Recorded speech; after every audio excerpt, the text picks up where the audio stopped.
여러분 안녕하십니까? 시사포커스 김동현입니다. 한 여검사의 용기 있는 폭로로 우리에게는 약간 낯선 개념인 미투 운동이 전 사회적으로 번져가고 있습니다. 하지만 여전히 성범죄 피해를 당하고도 침묵을 강요당하는 여성이 많고요. 이런 풍토를 방관하는가 하면 심지어는 이런 여성들을 억압하고 억누르는 사회적 분위기가 여전합니다. 자, 그렇다면 우리 사회 전반에 이 성폭력을 근절하기 위해서는 어떤 노력과 또 대책이 필요할지 세 분과 함께 말씀을 좀 나누겠습니다. 함께할 세 분입니다. 먼저 이재희 부산 성폭력 상담소장입니다. 네, 안녕하세요. 오정진 부산대학교 법학전문대학원 교수입니다. 안녕하세요. 네, 끝으로 변영철 변호사입니다. 반갑습니다. 자, 세 분과 함께 본격적인 말씀을 나누기 전에 일단 미투 운동이라는 게 우리에겐 생소하지만 굉장히 빠른 속도로 지금 학습이 되고 있단 말이죠. 현재까지의 상황을 어떻게 보고 계신지 소회를 좀 여쭙겠습니다. 일단 이 소장님께 발언 기회를 드릴까요? 어떻게 보고 계시는지요? 네, 어떤 분들은 이 미투 사건에 대해서 보면은 놀랍다라고 말씀하시고 어떤 분들은 터질 게 터졌다고 말씀을 하십니다. 네. 사실은 우리 사회에서 그 피해자들의 어떤 미투 운동 계속 이어져 왔습니다. 그래서 언제나 성폭력 피해자들은 말하고 있었습니다. 다만 그것을 우리 사회가 기교를 듣지 않았다고 봅니다. 그래서 어떻게 보면 이번에 서 검사의 용기에 사실은 박수를 보내고 싶고요. 이 검사의 용기가 또 다른 또 피해자에게 전해져서 계속 미투 운동이 이어지는 것에 대해서 좀 짠한 마음도 있습니다. 그래서 이번에는 우리 사회가 이분들이 어떤 그 용기 있는 행동에 정말 진지하게 대응하고 진지한 대책을 내어와야 될 거라고 생각합니다. 예, 그동안 귀를 기울이지 않았다라는 말씀이 좀 마음이 아프긴 한데 어쨌든 이렇게 된 김에 모든 사람이 이제 해답을 내놔야 된다 이런 말씀이세요. 그렇다면 오 교수님은 어떻게 바라보고 계신지 궁금하네요. 네. 흔히 성폭력 피해자들이 많이 외로워하고 힘들어하는데요. 네네. 네, 이번 미투 운동을 계기로 이런 고통을 겪은 사람이 나만이 아니고 곳곳에 있구나. 같이 연대해서 이 문제를 해결해 나갈 수 있겠구나 하는 용기를 불러일으키게 됐다는 점에서 일단 굉장히 긍정적이라고 평가하고 싶습니다. 네, 함께할 때 용기가 생기는 건 네. 뭐 당연한 얘기고요. 네. 그런 용기를 갖게 하는 계기가 됐다. 변 변호사님은 어떤 말씀해 주시겠습니까? 예, 이제 방금 사회자님이 우리 사회에서 성폭력이 이제 은폐되어 왔다 이제 이런 말씀하셨는데 저는 이제 변호사로서 성폭력 피해자나 성희롱 이제 피해자를 상담하는 과정에서 네. 이것을 사회적으로 문제를 제기했을 때 네. 피해자가 또 다른 피해를 입지 않을까라는 우려 때문에 이걸 적당히 마무리하는 것이 오히려 좋겠다는 식으로 뭐 본의 아니게 은폐한 점이 있지 않나 그렇게 생각이 들어서 요즘 좀 마음이 무겁습니다. 그러니까 피해자를 보시면서 네. 굉장히 아픈 말씀이지만 어쨌든 현실적으로 생각할 때 이 정도에서 마무리하자라고 얘기했던 본인을 좀 반성하셨군요. 그 얘기는 좀 추후에 하고요. 일단은 서 검사 얘기부터 좀 하겠습니다. 서지현 검사가 이제 폭로를 했고 그런데 일각에서는 이게 왜 8년이나 걸렸느냐. 그때 하면 되지 않았느냐. 여러 가지 이유가 있던데 일단 뭐 소장님께 여쭤볼까요? 어떤 마음이었을까요? 사실 성폭력 피해자들은 그 말하기가 참으로 어렵습니다. 사실은. 그래서 그 우리가 아동 성폭력 같은 경우에는 공소시효가 사라질 정도로 성폭력은 10년, 20년 지나서 말하는 경우도 많이 있습니다. 그래서 그 우리 성폭력 상담소에서는 그런 말을 합니다. 성폭력 피해자가 쉽게 말할 수 있는 사회가 된다면 이미 성폭력 문제는 다 해결되었다라고 할 정도로 성폭력 피해는 말하기가 어려운 거죠. 사실은 우리 서 검사님 같은 경우는 이번에 언론의 폭로 이전에 사실은 사건이 발생하자마자 이 성폭력 사실을 말했습니다. 말했음에도 불구하고 이후에 이 피해자에게 그 가해지는 것은 뭐 인사 불이익이라든지 뭐 다른 지청으로 발령 내린다든지 2차 피해가 가해졌죠. 뿐만 아니라 그 피해자를 지지했던 임원정 검사입니까? 그 검사님 같은 경우에도 2차 피해에 시달렸기 때문에 이런 부분들을 쭉 많이 지켜보신 분들은 체감적으로 조직 내에서 성폭력 피해를 내가 이야기했을 때는 나에게 피해가 오구나를 느끼기 때문에 말하기 어려웠을 거라 보고 다만 이번에는 좀 더 우리가 그 정권이 바뀌면서 희망을 보았기 때문에 제가 생각하기에는 이번에 서지현 검사가 폭로하지 않았나라고 생각이 듭니다. 예. 나에게 피해가 오는 것도 그렇지만 내가 사랑하는 나랑 함께 해주는 사람들이 피해를 입으면 더더욱 힘들지 않을까라는 생각이 듭니다. 뭐 추가적으로 좀 말씀해 주실까요? 네. 이번 검사 사건이 저희들한테 참 참담한 이유는요. 예. 사실 그 조직에서 낮은 위치에 있던 많은 여성들이 이런 성희롱을 겪고 말하지 못했던 거는 사실인데 많은 사람들의 기대가 그래도 힘이 있고 예, 자기를 스스로 챙길 수 있는 현명한 사람들은 좀 다르지 않을까라는 기대가 있었거든요. 근데 검찰이라는 곳에서도 굉장히 아주 역량 있는 사람들인데 이런 문제에서 벗어나지 못하고 있었구나. 나는 아주 자괴감에 빠뜨리게 만드는 일이었던 거죠. 예. 근데 왜 그때 그렇게 못했을까? 물론 예, 직후에 얘기한 건 사실입니다. 근데 사회적 공론화가 되지 못했던 거는 곳곳에서 사회적인 현장 곳곳에서 사실은 이런 문제가 있을 때 말하는 게 너무 당연하고 상식적인 일이 됐어야 돼요. 또는 그런 행동이 있었을 때 그러지 마시라고 당사자 또는 누군가가 당연히 제지를 했어야 됩니다. 네. 근데 그게 별로 우리의 상식이 되어 있지 못했던 거죠. 예, 그래서 이제 상식이 좀 바뀌게 될 때가 아닌가 이런 말씀을 앞에서도 해주셨는데요. 예, 저도 그렇게 생각합니다. 예. 예. 자, 그렇다면 바로 말씀을 드리겠습니다. 성폭력 피해자가 어떤 폭로를 주저하게 되는 상황. 근데 만약에 폭로를 했을 때 그 다음의 상황이 어떻게 전개가 되는지 어떤 어려움을 겪는지 변호사님께 좀 여쭐까요? 폭로를 하는 순간 바로 이야기가 되는 게 이제 입증을 해야 되는 문제가 되는 거죠. 예. 입증을 해야 되면 입증 책임은 근본적으로 문제를 제기한 측의 입증 책임이 있는 겁니다. 뭐 서금사를 예를 들면 장례식장에서 언제 어떻게 어떤 방식으로 어떻게 했냐 이걸 자기가 그걸 다 입증해야 돼요. 입증을 해야 된다. 입증해야 되는데 예. 만약 그 가해자가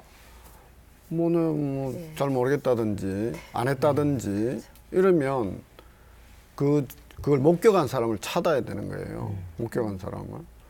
근데 그 검찰 수뇌부가 그런 행동을 했다는 것을 증언할 사람이 누가 있겠습니까? 예. 그렇게 되는 거죠. 이제 그럼 없다. 이게 이제 내가 문제를 제기했을 때 입증 문제, 목격자가 없다, 다른 증거가 없다. 그럼 그 순간 이제 바보가 되어버리는 거죠. 예, 예. 이런 식으로 해서 이제 은폐가 성범, 그리고 또 그런 것을 계속 말해야 됩니다. 그 피해자는 어떻게 해서 어디를 만지고 뭐 어떻게 했고 그걸 계속 말해야 되는 거예요. 예, 예. 그게 너무 힘든 거예요, 그게. 이 어떤 수치감 이런 것 때문에. 그래서 제가 아까도 말씀드렸다시피 이게 입증이 용이하면 문제 제기하는 것도 그렇게 나쁜 건 없어요. 근데 입증이 어려운 상황, 대부분 특히 성문제는 단둘이 이루어지는 그렇죠. 경우가 특히 많기 때문에 한쪽 말만 들을 수는 없단 말이에요. 예. 그런 점에서 이게 은폐가 되고 우리가 이제 이걸 밝혔을 때 2차 가해가 자꾸 되는 게 악순환이 일어난다는 겁니다. 예. 그 사실 특성이 있어요. 예, 당하기 전에 뭔가 증거를 남길 수 있게 녹취라든가 동영상을 할 준비를 하는 게 전혀 아니고 네. 갑작스럽게 당했고 너무나 황당하고 그 상태에서 본인이 그걸 입증하기 위해서 본인 입으로 그걸 다 얘기를 해야 되고 진술을 해야 되고 그게 힘들다는 거죠? 네. 예. 힘들다는 거를 그런데 수치심이라는 단어보다는 모욕감이나 불쾌감이라는 단어로 바꾸는 게 필요하다고 생각이 되고요. 예. 그렇기 때문이라도 성폭력 피해 현장에서 가능한 한 거부를 하는 것이 꼭 필요하다라고 생각이 됩니다. 그리고 예. 말씀하신 것처럼 현장에 있던 다른 사람들도 글쎄요 어떤 지휘 고하를 막론하고 그런 부당한 일에 대해서는 누구든지 어떤 방식으로 질문을 와도 그거는 잘못된 행동이었고 그런 일이 있었다라고 얘기할 수 있어야 됩니다. 예. 네. 본인 자신이 수치감이라는 단어 자체를 생각하지 말아라. 오히려 모욕감, 불쾌감이다.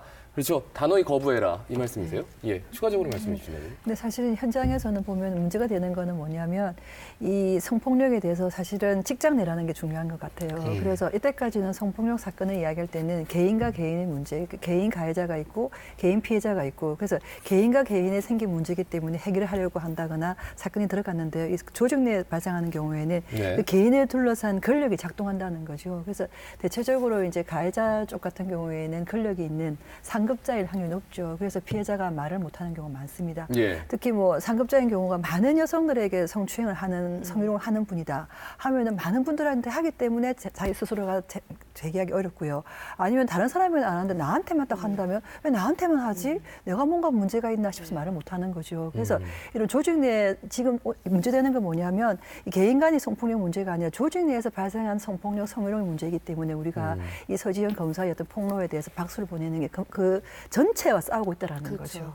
그게 제일 중요한 것 같아요. 알겠습니다. 우리가 늘 개인의 문제라고 생각하는데 조직의 문제고 위력에 의한 문제다. 자, 계속해서 말씀해 주시죠. 예, 조직의 문제를 말씀을 잘 해주신 것 같은데 그러면서 이제 오 교수님이 단호하게 거절의 의사를 표시하는 게 중요하다. 그건 뭐라고 할까요? 교과서적인 이야기라. 알겠습니다. 현실은 예. 예를 들면 제가 하나 이야기해 보겠습니다. 제가 이제 직접 다룬 사건인데 그러니까 회사의 조직 내 상사가 강간을 했어요. 명백한 강간을 하고 근데 같이 잤어요. 다음 날 자고 집에 가야 되는데 예. 그 상사가 라면을 먹고 가라 그런 거예요. 그 자기는 이제 빨리 네. 벗어나야 되는데 라면을 먹고 가라고 하니까 라면을 먹고 빨리 가야 되겠다는 생각에 라면을 먹은 거예요. 그냥 아무 생각 없이. 그런데 이걸 이제 송치받은 검사는 아니 무슨 라면까지 먹어놓고 무슨 강간이냐. 아하. 이렇게 되는 거예요. 그러니까 이게 어떤 위계 질서상의 그런 장면에서 싫어요 하는 게 현실적으로 대단히 어렵다. 그러니까 그런 것들을 감안해서 이게 힘의 관계를 제가 주장하고 싶은 것은 이 위계 질서의 힘 속의 관계에서 피해자의 태도를 그런 관점에서 봐야지. 아니 왜 빨리 집에 가야지 이게 강간이라고 할 수 있냐는 식의 접근은 굉장히 오래된 고전적인 접근 방식입니다. 정말. 예, 근데 현재까지도 그러면 법원에서는 만약에 어떤 식으로든지 긍정적인 신호를, 그러니까 뭐 아침을 먹었다거나 이런 식의 동의를 했다면 그거를 오히려 상호간의 협의라고 보는 건가요? 지금도 그렇게 그렇죠. 하고 네, 있고요. 지금도 뭐 여러 개, 그러니까 범죄는 그 행위 시에 어떤 행동을 했고 어떤 이야기를 오갔느냐가 중요한데 강간 사건은 특징이 뭐냐면 두 사람만 있는 경우가 거의 뭐 대부분이고요. 거의 대부분이기 때문에 그 이후의 장면을 목격하는 경우가 오히려 많습니다. 근데 그 이후의 장면을 가지고 아 이거는 강간이다 아니다라고 함부로 예단해서는 안 된다는 게 위계 질서상에 특히 어떤 이런 게 일어나면 예. 그냥 평소에 뭐 라면 먹고 가라고 해서 상사가 라면 먹고 가라고 하니까 라면 먹은 거 밖에 없는데 어떻게 강간당한 사람이 라면 먹고 가느냐. 물론 이건 이제 재정 신청을 해서 바로 잡히긴 네. 한 사건입니다만 무혐의로 그냥 끝날 뻔한 사건이기도 했습니다. 알겠습니다. 근데 위계 질서에 대한 얘기를 해주셔서 2차 피해 얘기를 참 많이 합니다. 뭐 인사 피해를 입는다던가, 그 사람을 좌천시킨다거나, 못 살게 굴어서 따돌림을 당하게 한다거나 이런 것들을 종종 보시죠. 어떻습니까? 그렇죠. 대개 이제 직장 내 성폭력 저희가 그 통계를 보니까 20% 정도가 저희 상담소 같은 게 직장 내 성폭력이더라고요. 그래서 되게 피해자가 성폭력을 입고 혹시 피해를 말했을 경우는 되게 사실은 불이익 전에 회사를 그만두는 경우가 대부분입니다. 그걸 견디지 못하고 대부분 회사를 떠나는 경우가 많고요. 만약에 견뎌서 만약에 존재하는 경우에는 이 뭐 서검사처럼 뭐 불이익이 받죠. 당연히 이제 가해자 입장에서는 이 문제를 제기한 피해자가 용서가 안 되나 봐요. 저희가 봤을 때는 왜 네. 감히 나에게 이런 어떤 때문인지 모르겠어요. 어쨌든 불이익들이 많이 있고요. 급기야는 이제 명예훼손이나 욕구소까지 가는 경우도 많습니다. 그래서 피해자를 지원하거나 피해자를 도와주신 분들에게도 명예훼손 또는 욕구소가 이루어지기 때문에 사실은 현장에서 조직 내에서 이 성폭력 피해를 말하기가 그만큼 어려운 게 아마 이런 이유 같아요. 그래서 저희는 이제 제기 계속하는 게 뭐냐면 이번 기회에 뭔가 지금 다 법에 의존하는 방식을 띠고 있잖아요. 그래서 예. 판사님이 무죄 선고나면 끝나버리는데 그런 것이 아니라 좀 장치를 만들었으면 좋겠어요. 그래서 그 장치를 만드는데 이번에 좀 많은 분들이 심각하게 좀 더 논의를 했으면 좋겠다는 게 제 생각입니다. 예. 계속해서 말씀해 주시죠. 그 2차 피해도 그렇고요. 이 변호사님이 말씀해 주신 사건에 대한 해석도 그렇고, 그러니까 당사자가 즉시 현장에서 문제를 제기하기는 쉽지 않은 게 맞습니다. 그리고 그 위계적인 상황도 다 장난히 고려를 해야 되죠. 근데 그렇기 때문에라도 더욱더 좀 더 많은 사람들이 이거는 그 자체로 잘못된 일이다. 라는 생각을 확고하게 다져줘야 돼요. 그러니까 그런 사람들이 훨씬 많이 늘어나면 2차 피해는 거의 발생하지 않습니다. 그렇죠. 예. 그래서 이 법적인 어떤 판단이나 해석은 그 판사가 혼자서만 하는 게 아니에요. 사회적인 감각에 의존합니다. 근데 우리 사회 감각이 뭐 저런 라면을 먹었으면 그런 앞의 얘기도 저 사람이 거짓말이겠거니 이런 식으로 잘못되게 구성을 해버린다는 거죠. 네네. 예, 그거는 하나하나 다 달리 봐야 되는 거고 위계적인 관계를 고려해야 되고 성폭력은 그 자체로 언제나 부당한 거다라는 거를 사회적인 감각과 상식이 좀 더 받쳐줘야 된다고 생각합니다. 그러니까 반대로 얘기하면 이제 미투 운동이 지금 급격하게 번지고 있는 건 법적으로 했을 때 계속 약자의 입장에서 그리고 계속해서 피해를 입고 있는 이 사람들이 더 이상 갈 데가 없어서 SNS에 폭로하는 수준으로 변했기 때문에 이게 문제라는 거죠. 그런데 단순히 이제 미투 운동이 검찰 조직에서뿐만 아니라 사회 전반적으로 지금 번지고 있습니다. 이 점을 어떻게 보고 계시는지 소장님 어떻게? 사실은 여러분들이 기억하실지 모르겠으나 한 2000년대 초반일 거예요. 백인위원회라고 있었습니다. 네. 그래서 그 당시에도 성폭력에 대한 폭로 작업들이 있었죠. 그래서 진보 정당이나 어떤 단체들에서 발생하는 성폭력에 대한 문제들이 제기되면서 법에 호소할 수 없는 경우에는 백인위에서 이 문제를 다뤘던 그런 사례가 있습니다. 근데 이후는 이게 좀 수면 아래 가라앉았는데요. 그래서 사실은 지금도 계속 그 문화예술계 같은 게 특히 이제 한 2년, 3년 전부터 계속 문화예술계 성폭력에 대해서 말하기가 해시태그 운동도 일어나고 있고요. 이야기가 되어지고 있습니다. 그래서 네. 단순하게 이제 법조계뿐만이 아니라 문화예술계 또 방송계, 연예계까지 아마 제가 생각에는 계속 미투 운동이 이어지지 않을까라고 생각을 합니다. 예.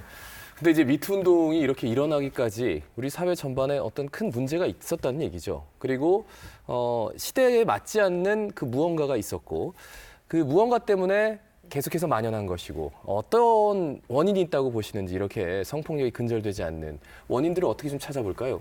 네. 오 교수님부터 말씀드릴까요? 네, 저는 위계적인 문화라고 생각해요. 예. 그러니까 많이 말씀들 하셨지만요. 그냥 조직 자체가 위계적인 것도 있는데 그냥 그거는 사람마다 하는 일이 다른 건데 사람과 사람 사이에 위아래가 있는 것처럼 되어 있죠. 갑을이라는 얘기도 사실 마찬가지 맥락이고요. 예. 그래서 누구든지 동등하다. 예, 누구든지 존엄한 존재고 그렇게 존중되어야 된다라는 거가 곳곳에서 그렇게 지켜지면 사실 성폭력 문제는 발생하기 힘듭니다. 예, 그래서 이 사람들이 동등하게 지내지 못하는 이런 위계적인 관계, 예, 이것이 저는 가장 결정적인 원인이라고 생각하고, 예. 그래서 비단 성폭력에 집중해서 얘기를 하기보다는 전반적인 권위적이고 위계적인 문화, 인간관계, 예, 조직 구도 이런 거를 같이 얘기하지 않으면 요거는 그냥 또 잠잠해질 위험이 있다라고 생각을 합니다. 그러니까 얼마 전에 참 논란이 있던 갑질 논란 네. 이런 것들이 또다시 성범죄까지 이렇게 넘어온 것 같아서 말이죠. 이게 하나 둘씩 따져보면은 거의 비슷한 원인들이 자꾸 이렇게 겹치는 것 같아요. 그렇죠. 그리고 뿐만 아니라 우리 사회 같은 경우 사실 가부장제 사회라고 이야기를 많이 하잖아요. 그래서 가부장이라는 것은 어떻게 보면은 남성 중심의 어떤 사회라고 볼 수 있는데, 네. 그래서 가부장제 사회가 이제 지금 성평등한 사회로 나아가고 있는, 점차 변하고 있는 시점이라고 보거든요. 그래서 그 속에서 그 가부장적인 사고, 여성의 성을 좀 대상화시킨다거나 같은 직장 동료임에도 불구하고 여성으로 어떤 치부해버리는 이런 문화가 남아있죠. 그래서 대개 직장 내 성폭력의 통계를 보면은 그 상사나 연령대가 좀 높은 경우들이 많고요. 예. 그리고 이렇게 그 가부장제에서 변하고 있으면서 또 여성들이 사회 진출이 늘어났죠. 우리가 이번에 검찰 같은 경우에도 검찰 조직의 여성 검사가 30%를 차지하고 법조계도 거의 40%를 차지하는 제가 알고 있거든요. 네. 그래서 여성들은 많이 진출하고 있는데 이 가부장적인 어떤 여성의 성을 대상화하는 이게 남아있기 때문에 이 충돌도 있지 않는가라고 생각이 듭니다. 가부장적인 우리 문화에 대한 지적을 또 해주셨고요. 네. 제가 보태고 싶은 말은 이게 그 성폭력 성희롱의 사건을 보면 전부 윗사람이 아랫사람을 공격하는 거지 아랫사람이 윗사람을 성으로 이렇게 희롱하는 건 없습니다. 그래서 가부장적인 문화고 남성 중심의 문화고 이제 이런 것들은 우리나라뿐만 아니고 미국도 마찬가지고 전 세계적으로 이 가부장 문화권에서는 이제 나타나고 있는데 우리나라 같은 경우는 특히 이제 좀 더 심각한 것은 그것이 여성의 사회 진출이 이제 최근 들어서 급격하게 늘어났고 특히 검찰 조직에 제가 뭐 사법연수원에 있을 때만 해도 한 반에 60명 있으면 뭐 10명도 되지도 않았습니다. 여자 연수생들은. 그러면 여자 연수생실이 따로 있고 이제 이런 정도로까지 됐었는데 지금은 급격하게 늘어나고 있는 장면에서 이 남성들이 이 시대의 변화를 못 따라가는 거예요. 이런 점에서 저희들은 남성들이 이 생각을 전면적으로 바꾸고 문화도 바꾸고 그렇게 해야 되지 않나 그렇게 생각합니다. 예, 근데 남성들이 근데 저는 이제 굉장히 좀 반성을 많이 하게 됩니다. 지금 여러분 얘기를 들어보니까. 그런데 당장 그러면 어떤 마음으로 한 번도 보지 못했던 어떤 삶을 살아야 된다라는 말씀인 것처럼 들려서 말이죠. 그래서 그 어떤 방식으로 좀 변화를 한번 내 자신을 유도해 볼 수 있을까? 이것도 하나의 그 좀 고민거리인데요. 어떻게 생각하시는지 좀 여쭤보고 싶어요. 사실은 저희는 또 행위자 프로그램도 하고 있고 또 강의 나갔을 때마다 어떤 남성분들이 이런 이야기를 하면 내가 예. 잠재적 가해자로 이렇게 오해받아서 불편하다고 하시는 분도 많이 계시거든요. 그래서 아까 교수님도 말씀하셨지만 이때가 비정상이 좀 정상이 된 듯한 사회가 지속됐던 것 같아요. 그래서 지금이라도 뭔가 성취나 권력이나 돈이 많은 것이 아니라 좀 인간과 인간이 관계 맺는 이 부분을 다시 한번 생각하면 그 남자분들도 더 행복해지지 않을까 생각이 들거든요. 그래서 너무 경쟁 사회에서 내가 살아남기 위해서 어떻게 보면은 방조자가 될 수밖에 없고 침묵할 수밖에 없는 상황도 존재한다고 봅니다. 그래서 이 부분에 대해서 좀 더 이제 민감성을 가지고 좀 을들이 좀 더 힘을 합쳐되지 않을까. 이렇게 좀 수평적인 구조가 되기 전까지라도 을들이 힘을 합쳐야만이 이 문화가 바뀌어 나가지 그렇지 않는다고 한다면 계속 반복될 거라고 봅니다. 어떻게 보면 남성들도 을이 될 수 있는데 말이죠. 예. 그 미투 이제 이제 열풍이라고 할까 이제 네. 불면서 제 친구들이나 이제 주위에 있는 사람들이 저한테 물어봅니다. 야 이제 이렇게 되면 뭐 직장 생활 하다 보면 이렇게 편하게 농담도 좀 할 수 있고 뭐 이런저런 이야기도 할 수 있는데 이렇게 하면 이제 뭐 무슨 말을 하겠냐 도대체. 어? 이게 뭐 직장이냐 이게 뭐냐. 뭐 예. 앞으로 그러면 말을 안 해야 되겠네. 뭐 이렇게까지 이제 이야기를 하는 걸 봅니다. 근데 그건 아닌 거죠. 그러니까 저는 그 친구한테 이렇게 말해줬어요.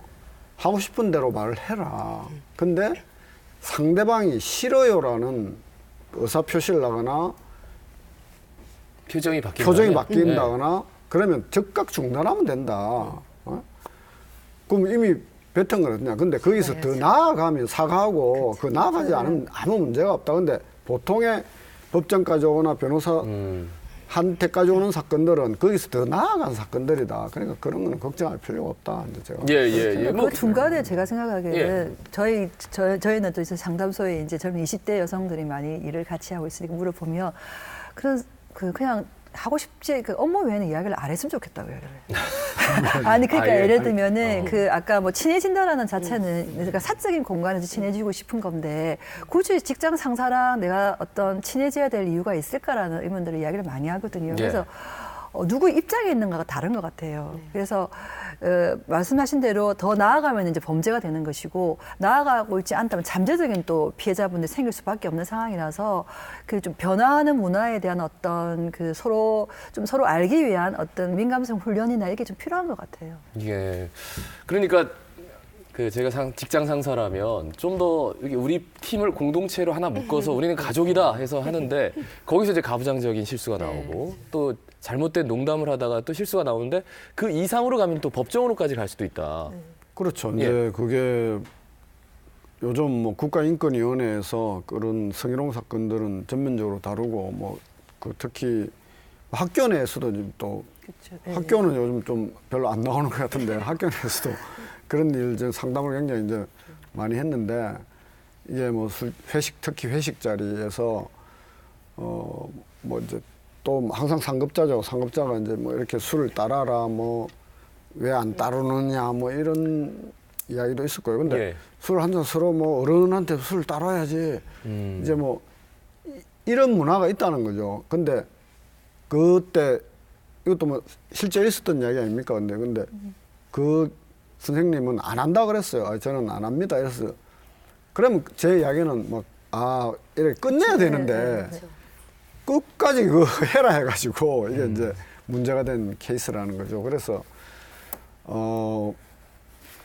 이게 말은 좀 편하게 하는데 하다가 보면은 뭐 사람이 말을 실수할 수 있잖아요. 뭐 어떤 말 꼭 성적인 문제뿐만 아니라 뭐 이런저런 말을 하다가 실수하는데 상대방이 싫어하는 표정을 보이면 즉각 중단하고 문제 제기를 하면 사과하고 그냥 거기서 안 하면 되는데 뭐 왜 이런 식으로 하느냐라고 이제 계속 해 나가면 예. 사회적 문제가 된다는. 예, 오 교수님 계속해서 본인이 좀 말씀을 하고 싶다고 아니 말씀하셔서 뭐 두 분 예, 말씀을 발언 종합해 기회 봤을 드리겠습니다. 때요. 네. 네. 그러니까 직위에 어떤 예상되는 사회적 각본이 있는 것 같아요. 근데 참 진부한데요. 사실 거기서 좀 벗어날 필요가 있다라고 생각이 됩니다. 그러니까 자기 위계지사하고 관계없이 시민으로서 사람으로서 동등한 존재로서 그냥 그 사람을 대하면 돼요. 그러면 그 사람한테 우애를 표현할 수도 있죠. 예. 근데 그게 그 사람을 다치게 하거나 예. 어떤 불편하게 하면 안 되는 거니까 언제나 배려는 당연히 해야 되고요. 네. 그래서 뭐랄까요, 우리 사회의 어떤 위계적인 질서에 의존하지 않는 방식의 그 사람들 사이의 관계를 형성하는 무언가가 좀 더 많이 발전될 필요가 있다라고 생각을 합니다. 예. 저도 참 많이 느끼게 되네요. 그러면 만약에 이제 성폭력 사태가 일어났다 했을 때 지금의 이제 법 체계가 뭐 만들어지긴 했지만 그걸 빠져나갈 수 있는 부분들이 참 많습니다. 그러니까 명예훼손으로 걸어서 이 사람을 더 힘들게 해서 어느 정도 합의를 이끌어낸다거나 이런 모습들이 종종 있다던데 이걸 좀 여쭙고 싶네요, 변호사님. 예, 그러니까 이제 뭐 그 성폭력 가해자 중에서도 이제 좀 뭐라고 할까요? 그 강력하게 대처하는 분들은 네. 명예훼손을 고소하고 또 그 전에 어떤 직장 생활을 하다 보면 뭔가 잘못한 게 있잖아요. 사람이 어떻게 실수를 하지 않고 업무를 할 수는 없지 않습니까? 그렇죠. 그런 실수를 딱 잡았던 것을 쭉 모아서 해고를 시킨다든지 뭐 징계를 먹인다든지 이런 식으로 자기 힘을 가시하면서 앞부분의 어떤 자기 잘못된 것을 상쇄시키고 이런 비열한 행동들을 많이 합니다. 그래서 제가 예. 이런 것까지를 견디면서 고소를 할 수 있느냐 이렇게 이제 물어볼 수밖에 없는 거예요. 왜냐하면 경험이 있으니까 섣부르게 정말 어려운 일 당하셨네요. 이거 바로 잡아야 됩니다. 합시다. 이렇게 했는데 그런 식으로 공격하고 해고시키고 징계 들어오고 이러면 이런 거 왜 말을 안 해줬냐고 예. 그런 게 있기 때문에 우리로서는 그 이후에 1년의 과정을 이렇게 최악의 경우는 이렇게까지도 갈 수 있다라고 말씀을 드릴 수밖에 없어요. 그래도 내가 하겠다라고 해야 되는 건데, 근데 이 이제 미투 운동이 중요한 건 뭐냐면 이게 이제 우리 사회 전반의 문화와 인식을 바꿔놓는 소중한 계기가 된다는 거죠. 그러면 그런 어떤 악질적인 대응을 하더라도 그것을 이건 질이 안 좋은 대응이구나 하는 걸 누구라도 쉽게 알 수 있기 때문에 오히려 더 피해를 구제받는데 더 좋을 수 있을 수 있기 때문에 저는 이 미투 운동이 굉장히 소중한. 그럼 한 가지만 좀 여쭙겠습니다. 자산으로 돼요. 현재까지 그러면 소송을 실제로 본인이 소송을 이제 맞잖아요. 그래서 소송을 한번 끝까지 가본 적이 있으십니까? 있죠. 뭐 강간 사건 같은 경우에는 그러니까 이제 성희롱은 뭐 그렇게 제가 재판까지 끝까지 해본 적은 없는데 강간이나 이런 사건들은 뭐 그러니까 형사 사건이 아니면 예. 조금 쉽지 않다. 그렇죠. 이런 말씀. 강간은 뭐 이게 큰 사건이잖아요. 근데 소소하게 뭘 잠깐 만졌다든지 이런 예. 것 가지고는 뭐 끝까지 재판에 가는 게 그렇게 만만한 일은 아니에요. 그래서 제가 좀 여쭙고 싶은 게 그러면 제도적인 측면에서 뭔가 틈새가 많이 있는 것 아닌가. 그래서 좀 한번 생각해 볼 만한 제도가 있지 않을까? 뭐 이런 생각이 들어서 말이죠. 법적으로는 우리가 이제 아까 이제 보통 변호사님들은 그 피해자를 이제 변론을 하시는데 네. 이제 변현철 변호사님 같은 경우에 요즘에는 피해자도 변호사님을 선임할 수 있게 돼 있습니다. 그래서 해서 많이 활동하셨는데 많은 피해자분들이 이제 판사님들이 어떤 여전히 이제 검사님이 어떤 검사님, 판사님이 어떤 판사님에 따라서 사건은 달라져요. 아하. 그래서 가벼운 성추행일지라도 뭐 형을 선고받는 경우가 있고, 강간 사례는 사실은 강간은 실형받기가 상당히 어렵습니다. 왜냐하면 강간은 입증하기 어렵기 때문에. 근데 강간 상해라든지 다친 곳이 있어야만 많이 처벌받기 때문에 좀 예. 외국 같은 경우에 저희가 알기로는 입증 책임을 좀 그 행위자에게 많이 두고 있습니다. 내가 안 했음을 입증해야 되는 부분들이 있는 걸로 저희가 알고 있거든요. 그래서 그걸 도입한다거나 아니면 판사님들이 정황을 보면 검사님도 마찬가지고 다들 이게 맞다고 하는데 끝까지 물증을 요구할 때 참 저희가 당황스러울 때가 많습니다. 그래서 재판 절차 자체가 바뀌어야 된다는 게 한 측면이 존재하는 것 같고요. 근데 이제 오늘 계속 이야기되는 이제 서검사 사건 관련해서는 직장 내에서의 어떤 조직 내에서 또 다른 어떤 장치가 필요하다고 생각합니다. 아까 최근에 계속 학교 성폭력 문제, 대학 내 성희롱 문제 발생했을 때 현재는 대학 내는 성폭력 규제 학칙이 만들어져가지고 네. 성평등 상담센터에서 문제를 제기하면 처리를 해주고 있거든요. 예, 굉장히 좀 적극적으로 움직이는 것 같더라고요. 그래서 그렇게 하니까 네. 많은 친구들이 문제 제기가 더 이제 말하는 분위기가 만들어지고 그게 지시가 받게 되니까 이 학교의 문화가 조금씩 변하는 데 도움이 되는 겁니다. 그래서 그런 것처럼 문화예술계나 방송계나 직장 내에서도 이런 어떤 그런 뭐 내규 같은 것들이 좀 더 엄격하게 작동되어지면서 2차 피해가 가지 않게끔. 그래서 뭐 서호검사 사건도 사실은 전 조사단장에 대한 문제가 제기됐잖아요. 예. 그래서 느낀 게 뭐였냐면 이 처리 그 사건을 문제를 이야기했을 때 처리 과정, 해결 과정이 피해자 치유의 핵심이기도 하거든요. 네. 핵심이기도 하고 피해자에게 2차 또 가해를 주는 것도 바로 조사단이에요. 그래서 조사단을 끌을 때는 이런 성폭력 피해에 대한 어떤 그 시각이 있는 민감성이 있는 전문가로 구성되지 않고 조사단이 꾸려지면 아무 의미가 없어요. 그러니까 대한민국 실정법으로만 이들을 단죄할 수 있기 때문에 상당히 길어지고 네. 더 힘들어지고 피해자가 그렇다면 내규나 뭐 규칙 같은 것들을 내부적으로 만드는 것도 하나의 방법이다 이런 말씀이신데 근데 예 계속 특히 조사 이야기 나와서 이제 말씀을 드리면 이 조사는 그 검사나 이제 수사관들의 인식이 참 문제가 많다는 생각을 이제 많이 하는 게 학교에서 있었던 네. 이야기인데 뭐 상급자가 하급 어린 이제 선생님 엉덩이를 만졌다. 그 이제 고소가 돼가지고 조사를 받는 과정에서 수사관이 그게 이제 두 사람이 남자예요. 근데 수사관이 노골적으로 하는 이야기가 뭐 남자들끼리 그렇게 할 수 있는 거 아니에요?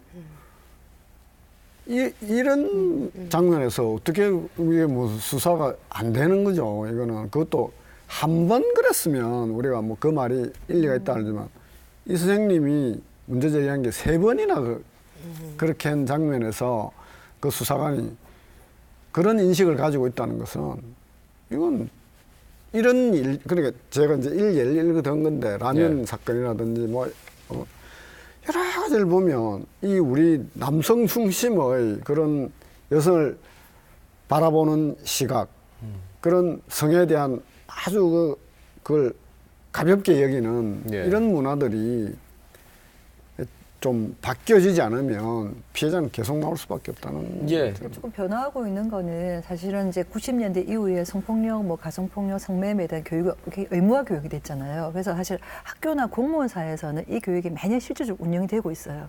그래서 많이 하고 있는데 사실 법 쪽에나 제가 문화예술계나 방송계에는 이런 교육이 실질적인 교육이 되는 거를 저희가 사실은 체감을 해본 적이 없거든요. 그래서 말씀하신 대로 그런 것들이 바뀌려면 사실은 그 의무 교육하고 되어 있지, 그러니까 본인들 자체들이 안 지키고 있다는 느낌을 많이 받습니다. 그래서 좀 만들어진 장치나 제도라도 좀 많이 뭐랄까 실질적으로 운영되어진다면 조금의 변화는 있을 거라고 봅니다. 예, 저희는 참고로 저 방송계 말씀을 하셔서 1년에 한 번씩 교육을 받고 있습니다. 네. 4시간요. 예. 외부 강사, 전문 강사를 모시고.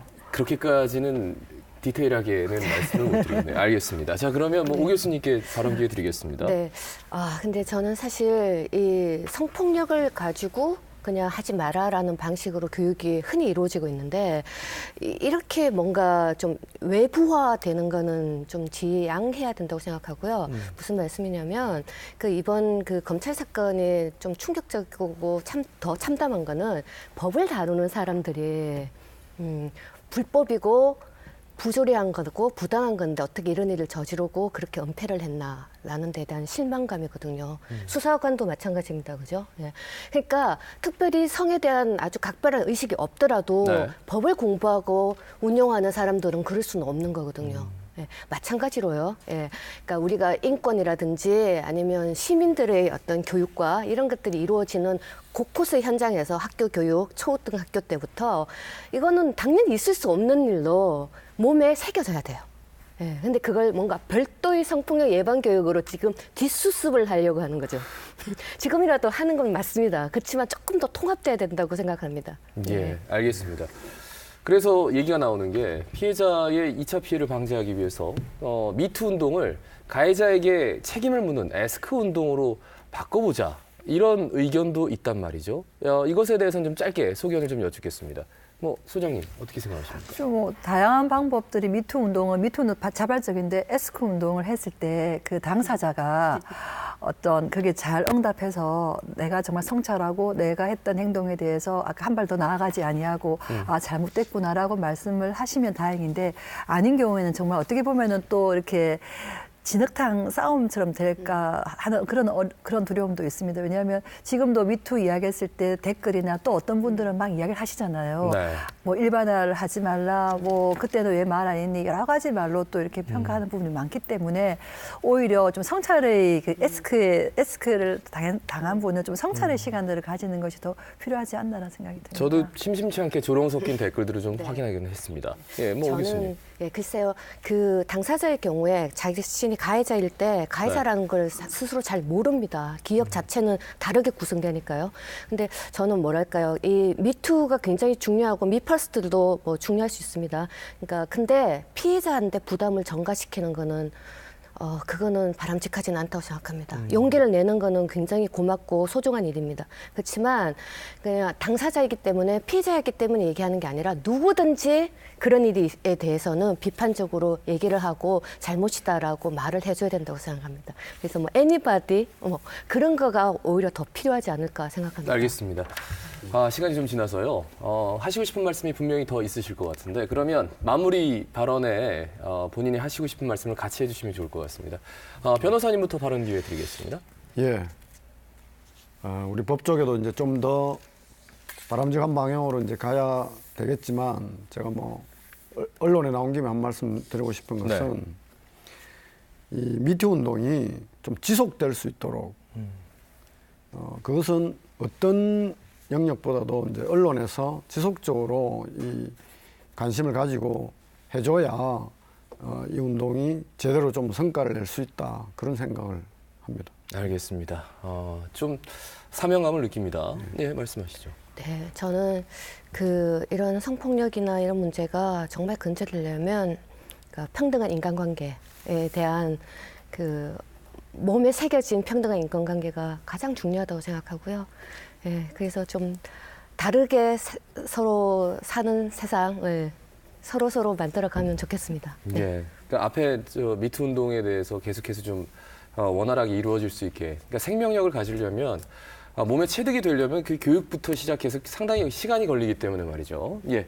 소장님 한 말씀. 그래서 지금 청원 진행 중인 게 하나가 초등학생들에게 그 페미니즘 교육을 시키자가 지금 청원 운동이 한 19만 명 정도 이런 걸 알고 있거든요. 그래서 아까 초등학교 때부터 어떤 그 인간관계나 이런 교육들이 필요하다고 저도 동의를 하고요. 말씀하신 대로 저도 이제 이 미투 운동이 반짝 좀 끝나지 말았으면 좋겠습니다. 저희가 성폭력 현장에서 보면 항상 성폭력 이슈화가 잘 돼요. 때로는 잘 되고 항상 이슈화 되었다가 항상 또 끝나는 경우도 워낙 많이 있습니다. 그래서 이번 기회에는 좀 더 우리가 그동안에 또 성폭력에 대한 대응책 자체가 아까 개인의 어떤 일탈, 범죄를 보면서 단순하게 여성을 또 보호의 대상으로 또 규정해버리는 식으로 많이 진행이 되었거든요. 그래서 이번에는 그렇게 하지 말고 정말 당당한 여성 그리고 남녀가 같이 공히 어떤 수평적인 네트워크를 만드는 어떤 그런 것들이 함께 진행되었으면 하는 바람입니다. 예. 사회 전반이 좀 바뀌어야 되겠네요. 네. 미투 운동이 지금 사회 전반으로 번져간다. 이 사실은 다들 알고 계실 겁니다. 그런데 이 미투 운동이 생명력을 갖기 위해서 또 원활하게 피드백이 되기 위해서 어떤 게 필요할까? 앞서 잠깐 언급을 했습니다만 그 틈새를 노릴 수 있는, 틈새를 강화시킬 수 있는 제도화 이런 것도 필요할 거고요. 교육도 필요합니다. 그냥 말씀 들으니까 오히려 갈 길이 더 멀어 보인다. 이런 생각이 듭니다. 자, 시사 포커스 마치겠습니다. 여러분 고맙습니다.